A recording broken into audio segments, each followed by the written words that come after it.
కనీసం అది చూసేనా ఈ రాజకీయ నాయకుల్లో మార్పు వచ్చి ఇంకో కొంత లక్షల మంది కాపాడతారనే ఉద్దేశంతో ఈ స్ఫూర్తి ప్రారంభించారు. నువ్వు పెట్టిన ఫీజు దీక్ష వల్ల కొన్ని లక్షల మంది చదువుకొని ఈరోజు హైటెక్ సిటీలో చేస్తున్న వాళ్ళలో వేల మంది రాజశేఖర రెడ్డిని పెట్టిన ఫీజు దీక్షలో చదివిన వాళ్ళు ఆ స్ఫూర్తి కొనసాగించాలి.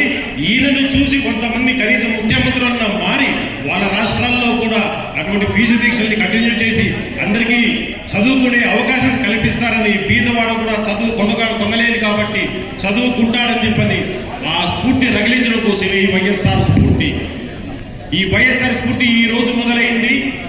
ఎప్పటికీ మేమున్నా మేము పోయినా మా తర్వాత తరతరాలుగా ఆయన ఖ్యాతి ప్రపంచానికి తెలియజేసే విధంగా ఈ వైఎస్ఆర్ స్ఫూర్తి కొనసాగుతుందని చెప్పని మీ ముందు సమనీయంగా మనం చేసుకుంటున్నాం. అన్నా నీకు జగన్ ఒక్కడే కాదు బిడ్డ, మేమందరం నీ బిడ్డలు లాంటోళ్ళమే. నువ్వు ఇచ్చిన స్ఫూర్తిని ఈ విధంగా కొనసాగిస్తాం. ఈ విధంగానే నువ్వు చేసిన మంచిని ప్రపంచానికి తెలియజేస్తాం.